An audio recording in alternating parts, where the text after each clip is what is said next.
Donc nous sommes chez Robert Vachon, le 10 août. On est quelle année? 2009? 10 août. Ah oui. J'ai aucune idée quelle date c'était. Et donc, en fait, on va parler un peu de toute cette histoire du courage et du courage des alternatives par rapport à l'interculturel, et en lien avec tout le parcours que vous avez fait un peu à l'Institut l'interculturel de Montréal depuis une bonne quarantaine d'années. Donc, ce que je te propose, c'est vraiment de raconter un peu l'histoire, de comment tu as rencontré cette histoire de l'interculturalité. Et puis, les choix courageux qu'il a fallu prendre, là, parfois, tu sais, pour faire avancer les choses. Et puis, voilà, enfin, qu'est-ce que ça t'inspire, cette réflexion-là, donc, sur les alternatives, le courage des alternatives en lien avec le pluralisme et l'interculturalité? Oui, bien, il y a un livre qui a été écrit à mon sujet qui raconte l'histoire, disons, de cette vie interculturelle. Et pour le lancement du livre, alors je disais, qu'est-ce que je pourrais bien dire au lancement? Alors je réfléchissais, puis ça devait être bref, je ne peux pas en dire trop long. Et puis tout le monde était là, et puis j'étais un petit peu nerveux, tout ça. Alors là, j'ai mis quelques mots sur papier, et puis là, j'ai essayé d'exprimer un peu ce que je ressentais à ce moment-là. Alors, l'expression qui est sortie ce soir-là, j'ai dit en quelques mots, tout simplement ce que ma vie était, là. Et puis, j'avais essayé d'aller dans les questions d'alternatives au développement. Je m'étais consacré à trouver les alternatives au développement, tout en gardant la porte ouverte à la notion de développement. Mais tout le monde parlait de développement, progrès, etc. Puis on va développer les pays du tiers-monde, puis on va développer ci, puis on va développer ça. Et puis, développement, ça fait toujours affaire à beaucoup d'argent, ça veut toujours affaire à tout le monde, la modernité, parce que tous ces pays-là n'étaient pas encore modernisés, il fallait les développer le tiers-monde. Alors, on était le 2 tiers-monde, mais non, c'était le tiers-monde. Et puis, alors là, moi, j'étais fâché à un moment donné, je dis, coudonc, pour qui est-ce qu'on se prend, tu sais? Et puis, j'ai dit, on va se mettre à l'écoute un peu tout de même des gens, se mettre à l'écoute des autres mondes et du monde, et se mettre à l'écoute de la réalité. On n'a pas le monopole de la vérité. Alors, c'est ça. J'ai passé mon temps à essayer de travailler dans le domaine des découvertes, des alternatives au développement, et puis comment les différentes cultures du monde peuvent s'enrichir mutuellement, mais en particulier comment l'Occident peut être enrichi par soit la tradition africaine, soit la tradition asiatique, soit par nos propres ancêtres, qu'on a tendance à considérer comme des débiles, ou des gens qui n'étaient pas développés encore, et nous, on est au sommet du développement, avec la technocratie, la technologie, puis on regarde un peu de haut. Alors, j'ai dit très brièvement, en d'autres mots, que je vais chercher des alternatives au développement et que d'apprendre de toutes les cultures, de toutes les religions et de celles qui sont considérées même de l'athéisme, etc.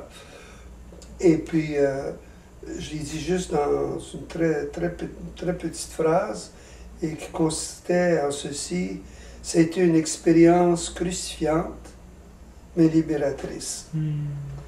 Alors, c'était une expérience de 40 ans crucifiante, mais libératrice. Et j'aime beaucoup en parler parce que je trouve que c'est une belle histoire.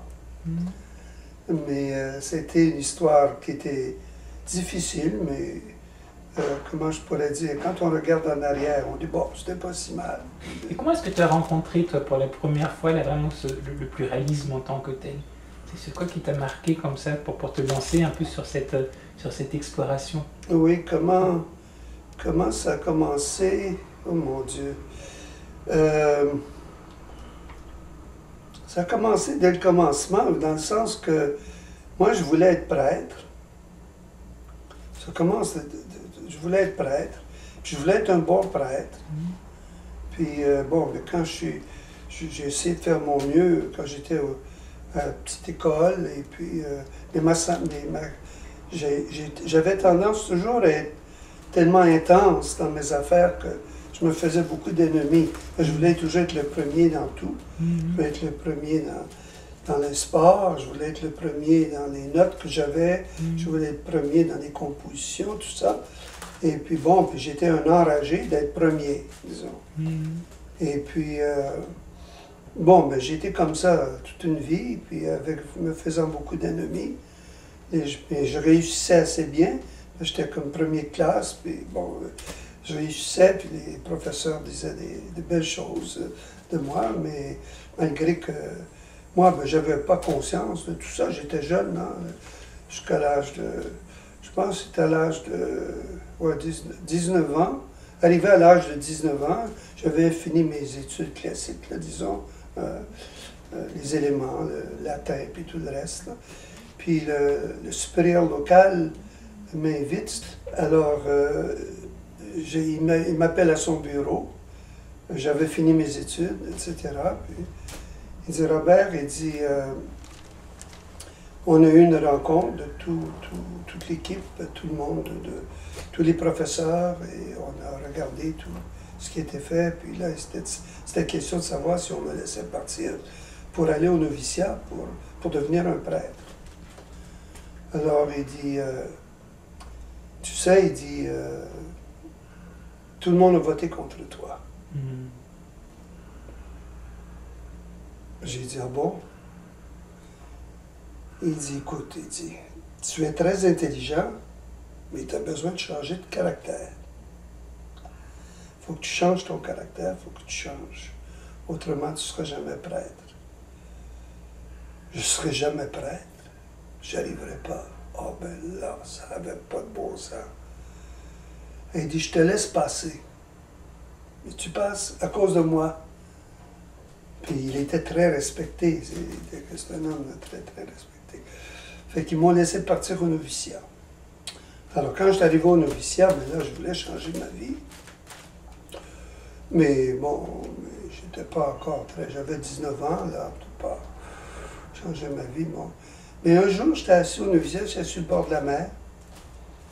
Et puis, j'aimais ça être sur le bord de la mer. Hein. Puis on vivait sur le bord de la mer au Cape Cod, c'est une très belle place. On était dans un grand domaine de multimillionnaires qui avaient laissé ça au bon père, les pères de la Salette. Alors, c'était une très belle place. Mais j'étais assis sur le bord de la mer. Et puis, tout à coup, j'ai vu un goéland. Et en voyant le goéland, je me suis posé la question, mais pourquoi vivons-nous? Où allons-nous?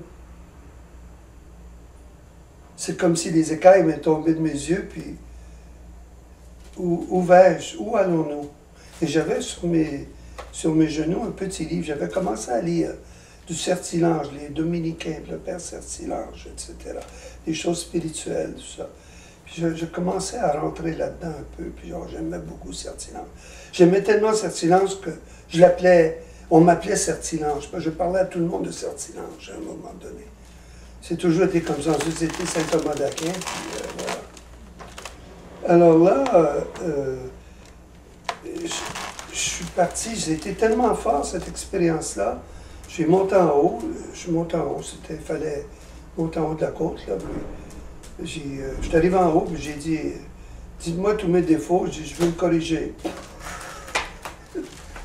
Je veux être un saint ou je ne sais pas trop quoi, là. Je voulais être une nouvelle personne.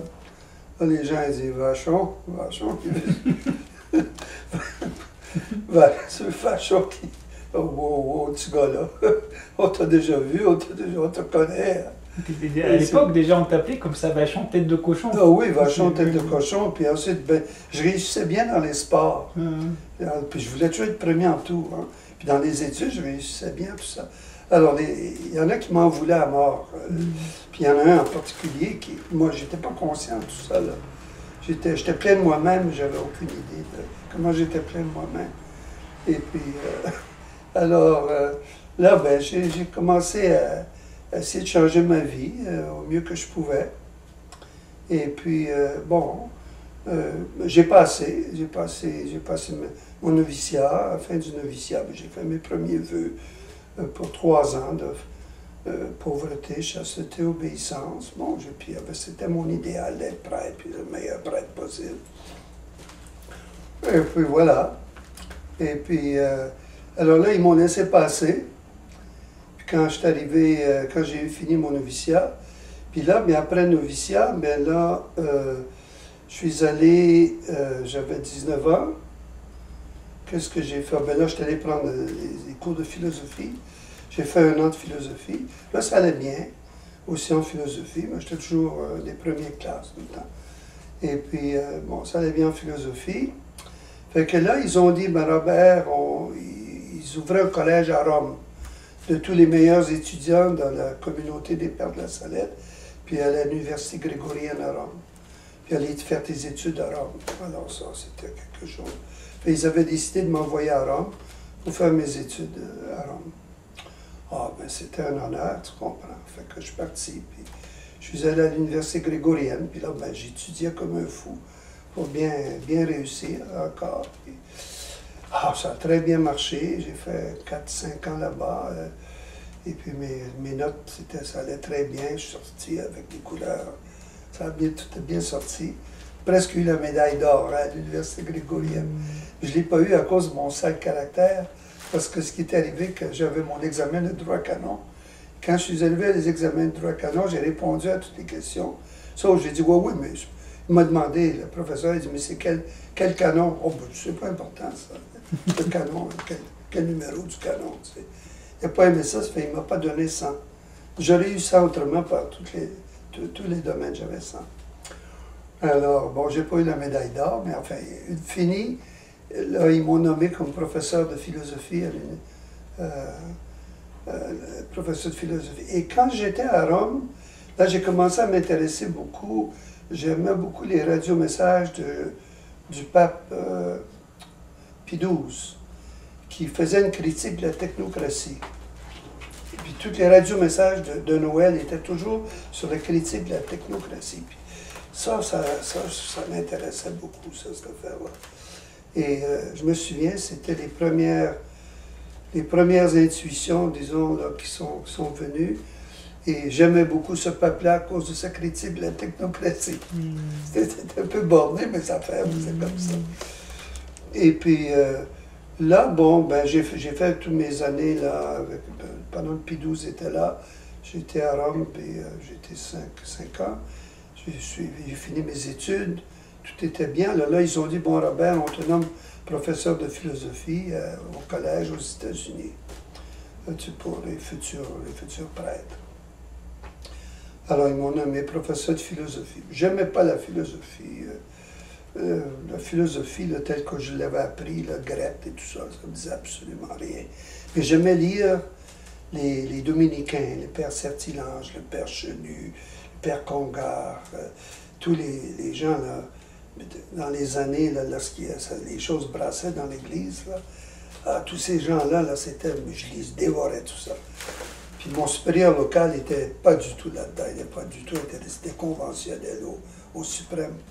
Sauf que j'en ai eu un bon supérieur local à Rome, un Français, qui lui était derrière moi, puis il m'encourageait, puis vas-y Robert, et puis il m'a toujours encouragé, c'est un grand spirituel, qui d'ailleurs lui-même a été rejeté par sa communauté, parce que ses idées semblaient farfelues, parce qu'il voulait commencer un centre interculturel comme le nôtre, comme on a commencé plus tard.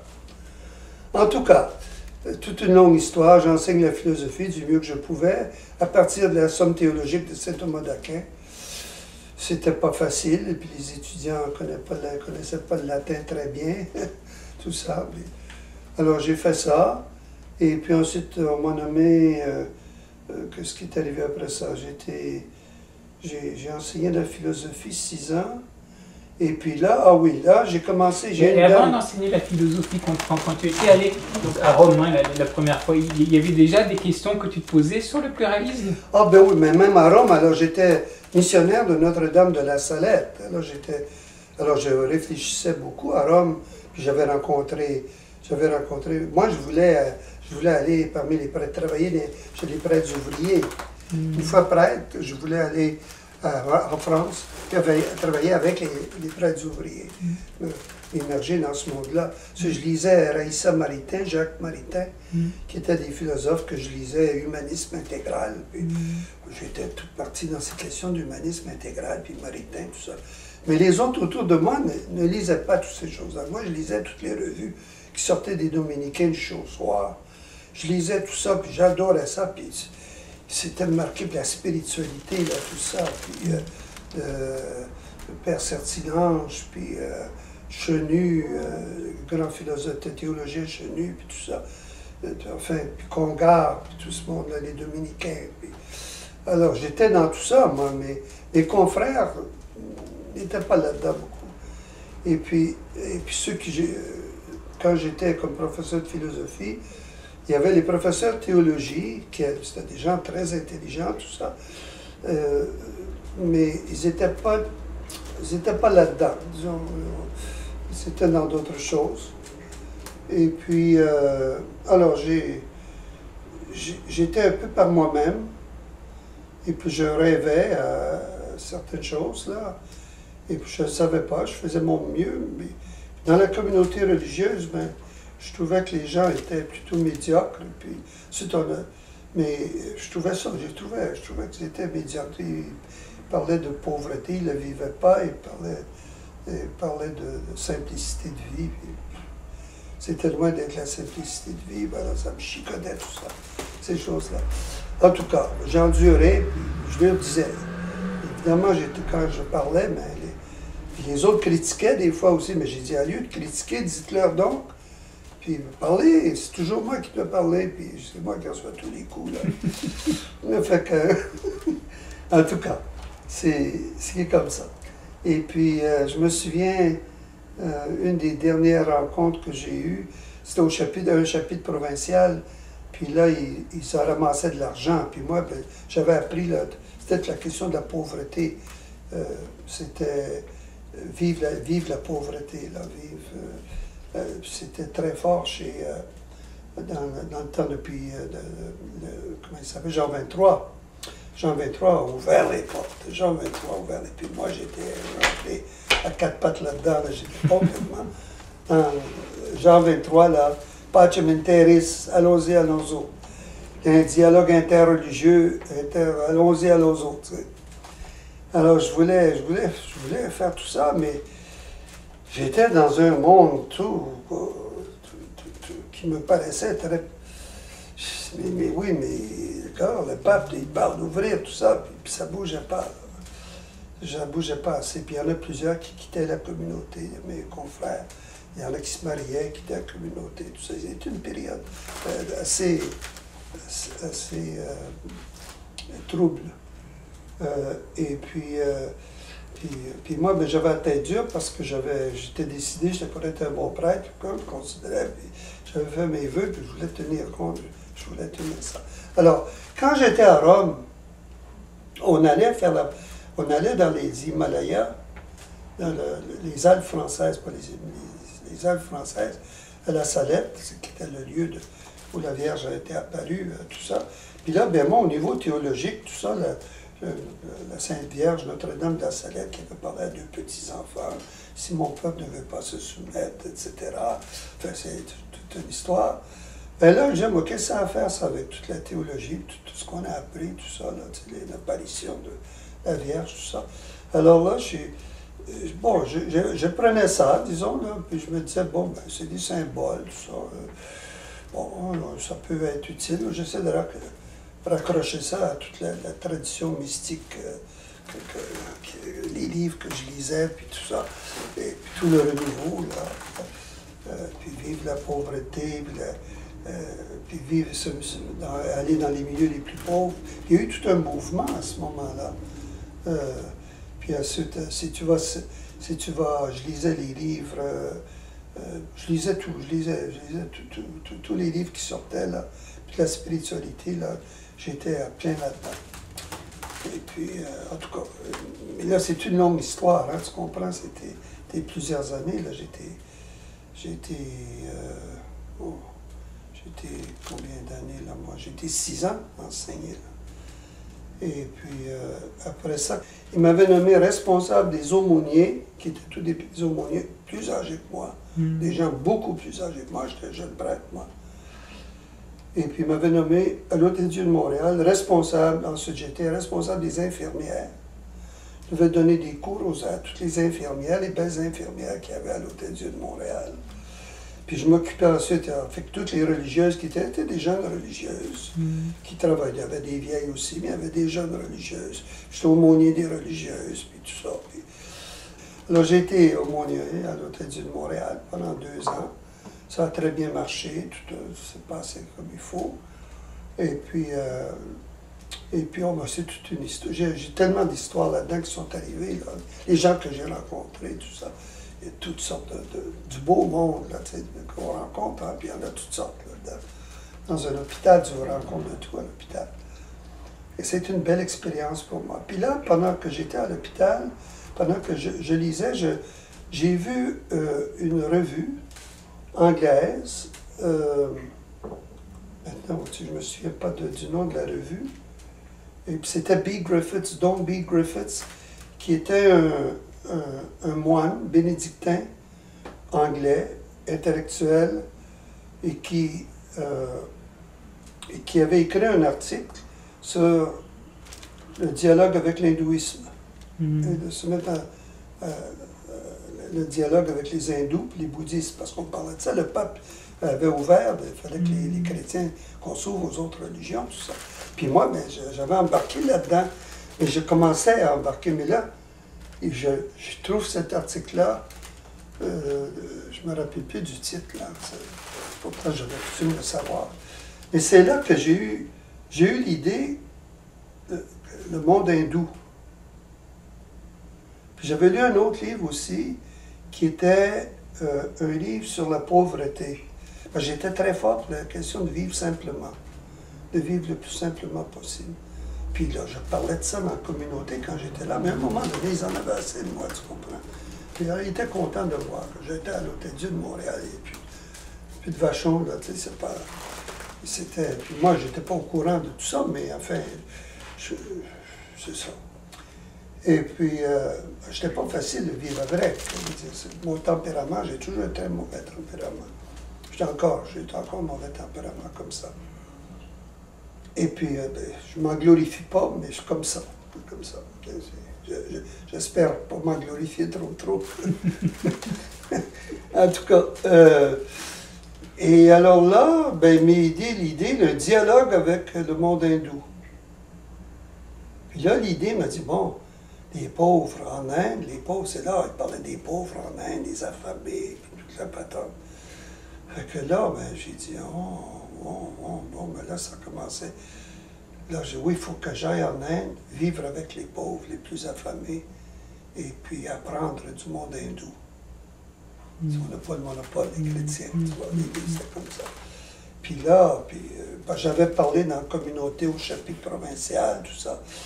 Et puis j'avais parlé, mais on devrait vivre plus simplement, on devrait être plus proche des pauvres, etc. Puis les jeunes m'avaient dit, vas-y Robert, parle-leur. Puis là, je me souviens, celui qui s'occupait, puis il plaçait les fonds partout, des gros fonds d'argent, tout ça. Il dit, devant tout le grand chapitre provincial, il dit, Vachon, il dit, tu fais une mauvaise herbe dans le jardin. C'était ça. Alors, j'étais une mauvaise herbe dans le jardin, mais là, j'ai dit, ça commence à forcer mes affaires, là. Fait que là, ben là, j'étais content d'être à Montréal, mais à Montréal, là, je pensais, là, qu'est-ce que je vais faire? Je vais m'identifier aux pauvres, puis là, ben, les malades, là, ben là, c'est déjà un début, tu sais. Mais je voulais aller en France, puis être prêtre ouvrier. C'était comme ça, je pensais au début. Et puis je lisais des livres aussi, la question d'être pauvre avec les pauvres, tout ça. Bon, puis j'ai entendu parler de Montchanin, centre Montchanin. J'ai entendu parler du Jules Montchanin, tout ça.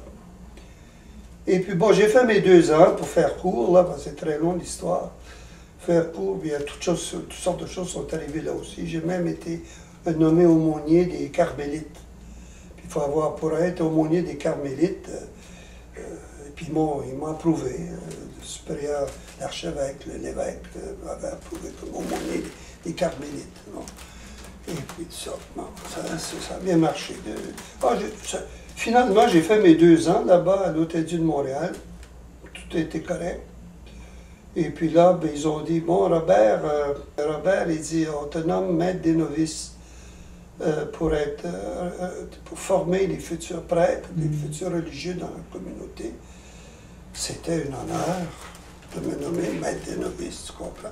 J'avais même pas l'âge canonique, il avait demandé une permission spéciale à Rome. Ben voilà. Alors, j'étais fier de ça, tu comprends. Puis ma mère, moi, son garçon était... bon, maître des novices, c'était quelque chose pour ma mère. Monsieur, ma mère, c'était une très grande joie pour elle. Puis, ben, elle était inquiète, tu comprends, moi, un petit jeune prêtre, là, dans une affaire pareille à Montréal. Et puis, elle était toute seule, puis, tu vois, c'est pas... C'est une vie difficile, parce que ma mère était seule. Moi, j'ai perdu mon père, j'avais 9 ans. J'ai toujours été seul avec ma mère, puis ma mère a eu une vie impossible. J'aimerais raconter la vie de ma mère, parce que c'est elle qui était ma première inspiration, et encore aujourd'hui, c'est elle qui l'est. Je veux dire, j'embrasse sa peau, là, ici.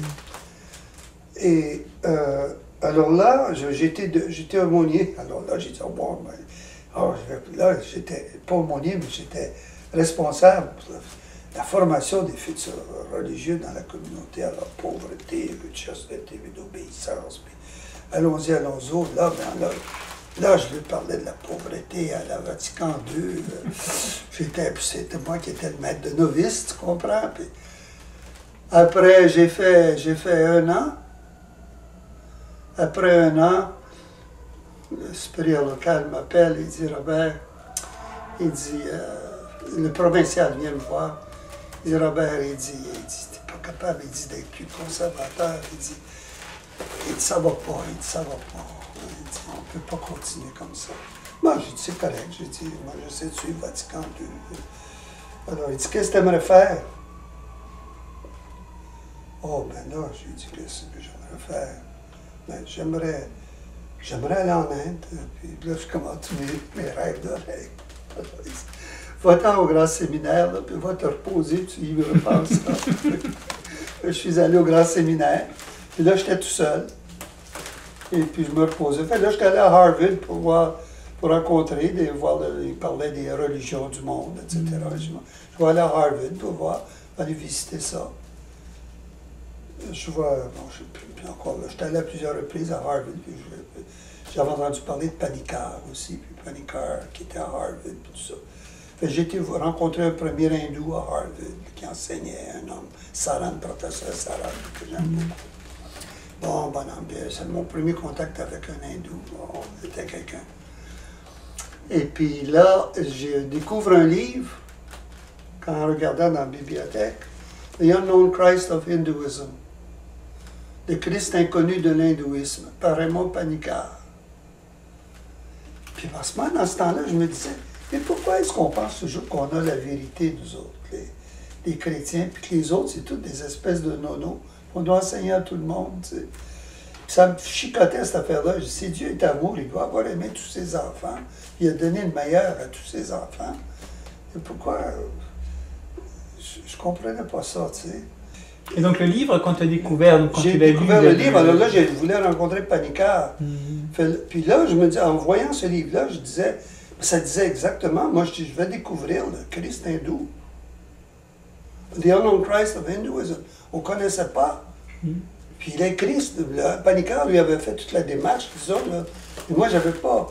Je veux dire, j'avais une intuition, là, comme quoi que je pouvais apprendre des musulmans. Puis si tu touches un musulman, tu touches la chair du Christ. C'est comme ça qu'on va... Il y avait un beau livre sur ça, tu vois. Tu soignes un musulman, tu choisis le Christ même que tu soignes, tu sais.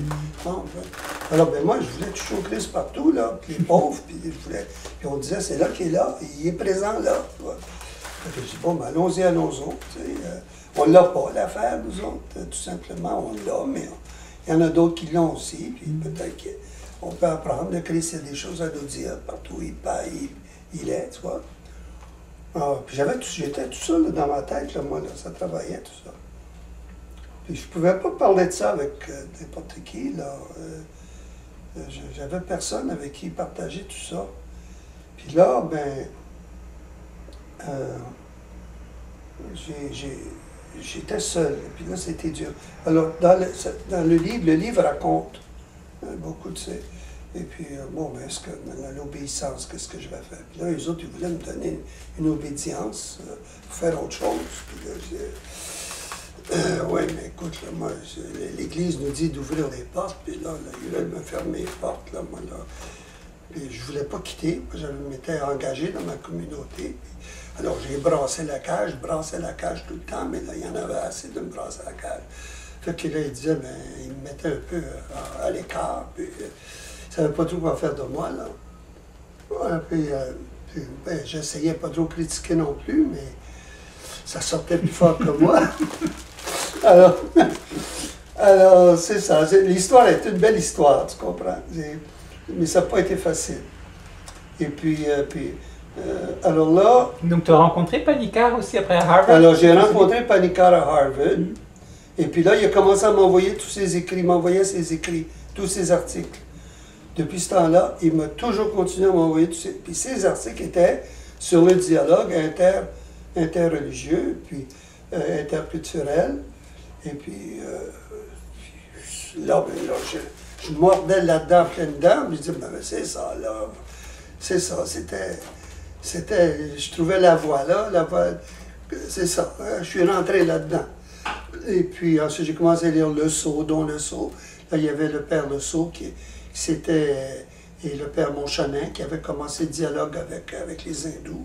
Donc, il y avait des prêtres déjà qui avaient commencé le dialogue. Mais je les critiquais trop. Je disais, oui, mais ils veulent les convertir encore. Et moi, je disais, je ne vais pas là pour les convertir, je veux pour apprendre. OK. Je dis, s'ils ont quelque chose à apprendre, mais ils l'apprendront. Mais moi, je disais, moi, je veux me convertir moi-même. Je veux apprendre des autres. Je ne parlais pas de convertir les hindous pantoute. Au contraire, je voulais pas, j'étais contre eux. Je trouvais ça terrible parce qu'on parlait tout le temps des convertir, comme si on avait le monopole de la vérité. Puis je disais, non, on n'a pas le monopole, il faut être à l'écoute. Puis là, je lisais des textes, l'Évangile, tout ça, puis là, je voyais, mais, tu sais, Jésus, puis les apôtres, ils disaient, mais qu'est-ce qu'on va faire? Il était parti, qu'est-ce qu'on fait? Mais je vous t'enverrai mon esprit, il vous enseignera toutes choses. Ah, bon, ok, j'écoute l'esprit. Alors, il est en train de nous enseigner toutes choses. Tu vois, comme ça, je pensais. Je dis ça brièvement, là, tu vois. Et puis, là, ben, à un moment donné, ben là, j'ai essayé d'aller, toute l'histoire est longue, comment j'ai essayé d'aller en Inde, mais ils n'ont pas voulu que j'entre en Inde, parce que j'étais prêtre américain. Un prêtre américain en Inde n'était pas bienvenu, parce qu'il essayait de convertir les hindous, mais moi, je disais, mais je ne veux pas aller là pour convertir, je veux pour convertir. Ils ne me croyaient pas. Alors là, ben, Jacques Langlais, pendant ce temps-là, alors on m'a nommé rédacteur de la revue Saint-Pierre, une revue de dévotion pour les vieilles dames. Et puis ils m'ont nommé, alors j'ai, bon, ben, par obéissance. Alors j'ai fait mon premier numéro, Nos frères les hindous. Deuxième numéro, Nos frères les musulmans. Troisième numéro, Nos frères les juifs. Quatrième numéro, Nos frères les athées. Il y avait les bouddhistes aussi. Non, les bouddhistes, nos frères les bouddhistes, ouais. En tout cas, j'ai un numéro comme ça. Puis nos frères les pauvres, les affamés. J'avais tout ça. Puis je voulais en faire un, nos frères les athées. Mais ils m'ont enlevé avant que je parle des athées. Et là, parce qu'il est arrivé, là, c'est qu'après que j'ai eu fini pays, là, j'ai été rédacteur de la revue pendant un certain temps, par obéissance. Puis pendant ce temps-là, ben moi, je préparais mes affaires pour voir. Fait là, à un moment donné, il ne savait plus quoi faire. Fait, il m'a envoyé à Montréal pour... Je voulais rencontrer des hindous, moi. Puis là où j'étais, là, à Rockbrook, il n'y a pas d'hindous. Fait que... Alors, ben Robert, il dit, on va te nommer responsable des personnes âgées en dehors de la ville de Montréal, là, Beaconsfield, là, je ne sais pas trop, Beaconsfield. Pas Beaconsfield, ben ouais, c'est un peu pour moi, dans ce coin-là, j'oublie les noms maintenant. responsable des sœurs de la Salette et des vieilles dames âgées. Là, tu seras aumônier, là. Puis là, tu iras prêcher dans les églises pour ramasser de l'argent pour les missions aux Philippines. Ça, c'était pas mal difficile comme obédience. Mais étant donné que je voulais aller en Inde, j'ai dit à Valtiga, on va y arriver. Fait que ça a pris 6 ans. Avant que j'ai été 6 ans. Ça n'a pas pris 6 ans avant que je parte. C'est que là, j'ai découvert le centre Montchanin. Premier hindou que j'ai rencontré, je suis venu, ils m'ont nommé, ils m'ont nommé à Montréal pour être dans une paroisse.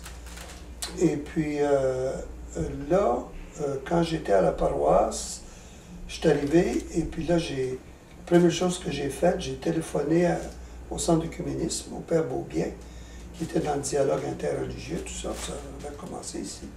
Puis, et puis, je ne connaissais pas Jacques Langlais. Fait que là, j'ai dit, j'aimerais rencontrer un hindou. Ben, il dit, bon, ben, j'en connais un. Il dit, il est ami avec Blanche Mélenchon. Il dit, mais je lui dis, je ne veux pas avoir un professeur de philosophie, je veux avoir un hindou ordinaire. Fait qu'il dit, OK. Blanche m'appelle, me téléphone, viens donc souper, venez souper, Père Vachon, tout ça. Vous avez rencontré mon ami hindou, tout ça. J'ai rencontré. Le premier hindou que j'ai rencontré, le premier soir, je lui ai dit que je voulais partir pour là. Il dit, t'es prêtre? Il dit, j'aime pas les prêtres. Première chose qu'il dit. Il y en a un seul qui a du bon sens que je connais à Montréal. Son nom, c'est Jacques Langlais. Il a commencé le centre Montchanin. J'ai dit, quoi? Jacques Langlais, un père Saint-Claude, il a commencé un centre Montchanin à Montréal. Le lendemain matin, j'étais parti au centre Montchanin pour rencontrer Jacques. J'ouvre mon cœur à Jacques, tout ce que je suis en train de faire. Jacques, il dit, mais Robert, il dit, qu'est-ce que tu vas faire après ton voyage en Inde? Ben, j'ai dit, je ne sais pas, moi, peut-être rester là. Peut-être je reviendrai, je ne sais pas. Il dit, si tu reviens, il dit, ça t'intéresserait-tu de venir travailler au centre? Ah, ben, j'ai dit, c'est une idée, ça. Il dit, on travaillerait le dialogue hindou, musulman, bouddhiste, athée, en fait, ouvert à tout le monde. Ah, ben, j'ai dit, c'est exactement ce que je voudrais faire. Mais je dis, je veux aller en Inde, là, faire mon stage en Inde, puis quand je reviendrai. Quand je suis revenu, on m'avait nommé directeur du centre. Alors, j'ai commencé, puis je n'étais pas intéressé à être directeur parce que je ne me sentais pas capable d'être directeur de quoi que ce soit. Donc, quand tu as finalement réussi d'avoir tous tes papiers, etc., et puis tu avais changé de nationalité, pour arriver en Inde. Finalement, ils m'ont donné la permission de partir pour l'Inde. Alors, je suis parti. Là, je suis parti dans un monastère hindou, dans les Rishikesh. Là, j'avais été recommandé par un des sages qui était dans le dialogue hindou-chrétien, B. Griffiths. B. Griffiths m'avait dit, là, c'est un bon monastère pour entrer vraiment dans le monde hindou. Dans les Himalayas, c'est la place pour aller. Tu vois. Fait, j'ai demeuré là. Ils avaient tous des jeunes. Là. Il y avait des jeunes de différents pays du monde qui étaient là. Moi, j'étais le seul prêtre là-dedans. Je ne disais pas que j'étais prêtre parce que je ne voulais pas avoir de problème avec les hindous. Ils ne savaient pas que j'étais prêtre. Fait que j'ai passé mes examens, tout ça s'est bien passé, tout ça. Et puis après ça, là, j'ai voyagé dans d'autres pays. J'étais allé au Japon, rencontrer des bouddhistes. Puis là, tous les groupes, ça commençait. Les dialogues commençaient, interreligieux commençaient un peu partout. Alors, je suis allé au Sri Lanka, j'allais partout où il y avait des centres de dialogue. Partout, tu vois. Puis je voyageais, j'allais toujours dans les milieux pauvres. J'allais m'identifier avec les pauvres, les plus pauvres. J'allais visiter parmi les plus pauvres en Inde. Et puis j'avais un ami, Ramachandra, Major Ramachandra, un saint homme, un bon bonhomme, un disciple de Gandhi. Et puis que j'adore. C'est lui qui m'a pris ça, puis il m'a orienté. Puis il venait me voir, il partait des fois du nord de l'Inde, il venait me voir dans le sud de l'Inde, puis partout. Puis c'était un Gandhien, il était comme Gandhi, un beau bonhomme, Et puis lui, il était pour le dialogue, il voulait commencer un dialogue avec les chrétiens. Il est même allé au Vatican pour faire une sorte de... voir une étude entre la Bible et les Upanishads. Il est mort après ça. Il n'était pas jeune, années 80, il était encore ici, puis il est pas mal encore à cet âge-là. Il est 79 maintenant, mais il était en forme comparé à moi. En tout cas, c'est ça, alors, peut-être tu me poses des questions pour savoir. C'est ça qui est arrivé. Puis là, ben, j'étais directeur du centre pour quelques années. Et puis, avant de partir... Oui, j'ai pas été directeur. Avant d'être directeur du centre, là, puis ça, c'est une partie très importante. Bon, j'étais au centre avec Jacques, j'étais assistant directeur. Tout ça, bon, ben là, j'ai participé avec les jeunes, tout ça. Puis moi, je continuais mes études, disons, que je pouvais, sur l'hindouisme, etc., que je pouvais, avec les hindous que je rencontrais, tout ça, j'ai rencontré, je faisais ami avec eux. Et puis là, ben, je suis parti pour l'Inde. Et alors, pendant que j'étais parti pour l'Inde, là, ils m'ont nommé directeur du centre. Quand je suis revenu, j'étais directeur du centre, avec l'approbation de toute ma communauté. Puis, grand appui total, Robert, faire le travail de réconciliation avec les interreligieux. Puis moi, je voulais commencer un centre interreligieux, mais avec toutes les religions, pas seulement les hindous, les bouddhistes, les juifs, les musulmans, les athées, tout le monde, que ça soit ouvert à tout le monde. Et puis c'est ça que le centre est devenu, le centre Montchanin est devenu. Alors là, on a commencé à ouvrir avec les hindous, mais il y avait les bouddhistes, il y avait pas seulement les religions, mais aussi les cultures. Et puis les Vietnamiens, puis on a eu président vietnamien pendant des années. Puis je voulais avoir des gens d'autres religions, d'autres cultures. Je ne suis pas une gang de prêtres et de religieuses. Là, et quand vous avez ouvert ça, c'est là que vous étiez allé voir aussi les autochtones? Alors là, moi, après mon trip avec le monde hindou, alors là, ben, une fois que quand je suis revenu, tout ça, j'ai dit, bon, le centre, là, ben, Kalpana est arrivée, était une hindoue qui est venue se présenter, elle avait 26 ans, et puis je l'avais rencontrée pour préparer mon voyage. Et puis c'est elle qui répondait à toutes mes questions, parce que les autres hindous auxquels je posais des questions, ils ne répondaient pas comme il faut, mais elle était intelligente, la petite Kaltar, puis elle me disait, tu sais, puis elle avait une spiritualité, puis elle avait été élevée dans la Ramakrishna Mission, dans le dialogue interreligieux. Alors, avec les chrétiens, puis les musulmans, etc. Elle était là-dedans elle-même. Elle avait été élevée là-dedans. Alors, c'était une personne idéale, puis elle était super intelligente. Et j'ai été directeur pendant 7 ans. Après 7 ans, moi, elle était bien plus capable que moi de diriger. Il dit, moi, je n'étais pas bon dans la direction avec les gens, tout ça, je n'étais pas bon. Puis, je pouvais ouvrir les portes, donner des conférences, ça allait bien, mais avec les gens, je n'avais pas le doigté. Mais elle avait tout ce doigté-là. Fait qu'ils l'ont nommé, comment on dit ça, là, tout le monde était d'accord, 100%, tout le monde.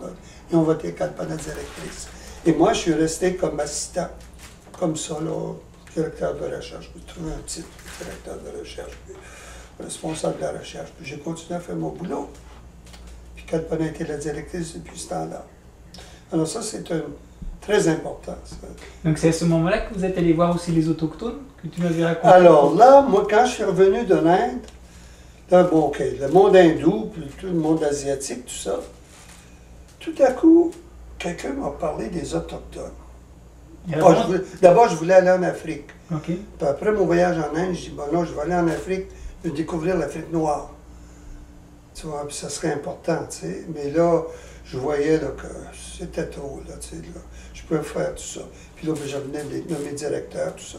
J'ai dit, bon, je vais commencer à engager des Africains. Fait que j'ai invité des Africains. Les Africains sont venus, les premières personnes à entrer au centre, c'était hindous et africains. Et puis bon, on a eu des Africains depuis ce temps-là.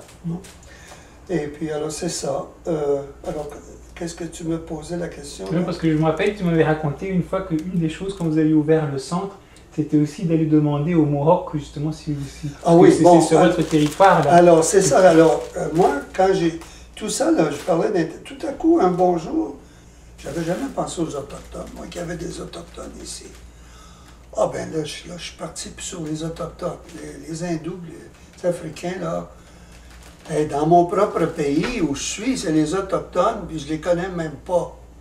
Alors là, je me suis lancé dans les Autochtones, autant que je me suis lancé dans le monde hindou. Je me suis lancé dans les Autochtones. Et puis aujourd'hui, ben, les Autochtones sont au cœur de l'Institut. À tel point même qu'un des sages, des gens les plus respectés parmi eux, je te dis ça, là, mais j'aime pas le dire, ça me gêne un peu. Ils lui ont demandé, il vient d'écrire un livre qui s'appelle, ben, je te parlais du livre, je pense, Grandma Told Me. Il n'a jamais été à l'école pour dire, en fait, il est allé à l'école, mais moi, j'ai passé quelques heures, mais... Oui, tu m'avais raconté, il voyait la photo de son ancêtre. Oui, il a vu une photo de son ancêtre, puis le professeur, puis là, il avait vu, il lisait le livre, puis il tournait les pages, puis quand le jour où le professeur est arrivé à la page, pour ça, c'était son grand-père qui était là, il dit, oh, ça, c'est pas important, puis il a sauté ça. Fait Tom Porter s'est levé, il a dit, je veux plus rien avoir à faire avec l'école. Puis il n'a jamais été à l'école après ça, c'était le seul, il était au début, il était jeune. Il était très jeune, puis il n'a jamais été à l'école. Alors il parle un langage, il n'a pas été à l'école, mais c'est devenu un des grands sages de la tradition Mohawk, et un des plus vieux sages là, qui a reçu le pape, quand le pape est venu, le pape, je ne sais pas lequel pape, est venu au Canada, c'est Ernie Benedict, qui était un des premiers que j'ai rencontrés, qui nous a enseigné. Je ne connaissais pas Tom à ce moment-là. Le premier, j'ai rencontré les Autochtones. J'ai commencé avec les Autochtones qui avaient autour. Puis les autres disaient, ben oui, mais si tu en veux en savoir plus long, on va voir un tel, un tel. Puis là, j'ai rencontré Ernie Benedict, le vieux sage. Puis Ernie Benedict, il dit, Robert, il dit, si tu veux vraiment connaître la tradition Mohawk, puis aller au cœur de la tradition Mohawk, va voir Tom Porter. Il n'a jamais été à l'école, mais c'est lui qui... Et c'est un des sages les plus respectés de la nation. Et c'est lui qui est devenu mon maître, qui est devenu mon frère, my bosom friend. Et puis, il l'a dit lui-même récemment, parce qu'il a, dans son livre se vend très bien, tu sais. Puis, ça fait fureur, son livre, là. Puis, il écrit, il écrit comme il parle, je veux dire, il connaît pas, il n'écrit pas. Ils ont enregistré ce qu'il a dit. Il donne des conférences partout. Puis il y a une vieille dame, une bonne dame, pas trop vieille, mais bonne dame qui estimait beaucoup, a enregistré. Puis on fait un livre avec, qui se vend à Harvard maintenant. C'est comme des petits pains chauds, pareil. Mais c'est un langage très ordinaire, mais c'est la vraie tradition Mohawk. Alors lui, je l'ai invité, alors quand le vieux Ernie Benedict m'a dit d'inviter, j'ai invité le vieux Ernie et Tom. Et pendant 30 ans, ils sont venus nous enseigner les choses autochtones. Et à un moment donné, ils ont eu des problèmes, les Mohawks, et Tom Porter était un des leaders, des chefs. Quand il y avait des problèmes, il m'appelait. Maître Collet Romain, Robert, pourrais-tu venir nous défendre dans les cours de justice des Blancs? Je mets mon collet romain. La première fois j'ai mis mon collet romain, c'était parce qu'il y avait les Mohawks traditionnalistes païens, puis il y avait les Mohawks catholiques, qui étaient contre ces espèces de païens, là, tu vois. Fait qu'ils voulaient faire une démonstration dans le village avec les traditionnalistes. Mais ils avaient peur que les autres viennent avec des bâtons, les catholiques, puis qu'ils ridiculisent, puis tout ça. Puis ils ont dit, bien, s'il y a un prêtre qui est là, ils ne toucheront pas, un prêtre catholique. Alors il dit, pourrais-tu mettre ton collet romain, puis ta soutane, puis tout ça? C'était la première fois qu'il m'a invité. J'ai dit, avec plaisir. Puis il dit, faut-tu faire un petit discours avant? Puis il dit, nous ne toucherons pas. J'ai dit, OK. J'ai fait ce qu'il m'a dit. Tout s'est très bien passé. Ils ont fait leur manifestation, tout ça. Quelques années après, il y a eu un autre problème comme ça, ils ont dû aller dans une cour de justice des Blancs, et puis les jeunes avaient mis le feu, les jeunes traditionnalistes avaient mis le feu au poste de police, ils ne voulaient pas avoir de police, c'était occidental. Il dit, on est capable de voir à nos propres affaires. Alors, ils avaient mis le poste de police au feu, puis ils avaient pris la responsabilité. Fait que là, tu comprends, les forces de l'ordre, puis là, ils sont arrivés en cours et tout le reste. C'était 2 jeunes. Alors là, ben, ils sont allés dans... C'était du côté québécois. Alors, il fallait que ça soit en français. Alors, les autres, ils ne parlaient pas français. Avec Tom Porter, M. de Robert, pourrais-tu venir, puis notre interprète. Disons, parler français, et tu veux nous dire en anglais, puis qu'est-ce qui se passe, puis tout ça. Fait que je suis allé, et puis là, ben, j'ai défendu dans le cours de justice.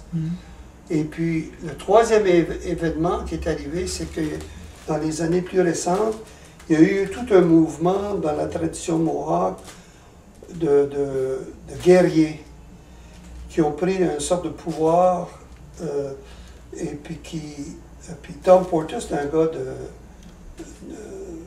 pas de la guerre, c'est un homme de paix.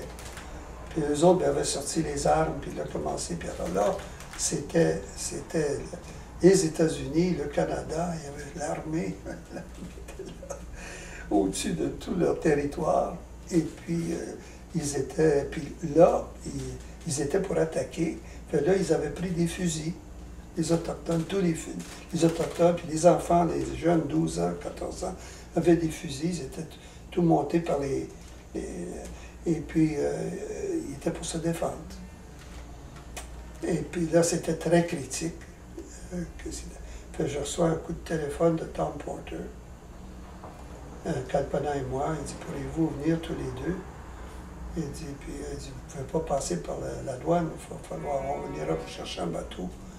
Et vous viendrez, puis pour avoir des témoins au niveau international, si quelque chose arrive. On est allé, Kalpana et moi, comme témoins internationaux, tout ça. Dieu merci, il n'y a rien qui est arrivé. On aurait pu être tué, tout le monde, vous comprenez? Ça ne s'est pas arrivé, ça s'est arrêté. Mais là, il est allé en cour de justice, ils l'ont emprisonné, et tout ça. Puis là, ben là, il m'appelle encore, là, puis là, il m'appelle, mets ton collet romain. Fait que là, j'en avais plus, j'ai dû en emprunter un. Et puis, je suis allé au collet romain dans la cour de justice à Malone, New York, dans l'État de New York. Et puis, j'étais bien prêt, tout ça. Puis là, le juge dit, Father Vachon, he says, you're a priest. I says, yes. You're a Catholic priest? I says, yes. You seem to know more about the traditional Mohawks than you know about the Catholics. You don't seem to frequent the Catholics so much. Il avait raison. I frequent. Alors j'ai dit, yes, I says, well, there's Mr. Morrison here. He's a good friend of mine. He's a Catholic. He happened to be the only one there. Ça fait que... Alors, puis là, je les ai défendus, tu comprends? Ils ont libéré Tom Porter, tout ça, c'était libéré. Alors, on a rendu ce service-là, puis tu comprends, c'est comme un frère, hein? On est des frères. Puis lui, il nous a enseigné pendant plus de 30 ans. On l'invitait les vendredis soirs au centre, et ensuite dans les écoles partout, dans la ville de Montréal. Lui, il ne parlait pas français. Moi, je traduisais. Lui, il parlait en anglais, je traduisais en français. Puis comme ça, les francophones ont pu entendre les points de vue des Mohawks, leur façon de vivre, puis leur sagesse de vie, tout ça. J'ai fait ça pendant 30 ans. Ok, tiens, on va changer la cassette. Ah oui.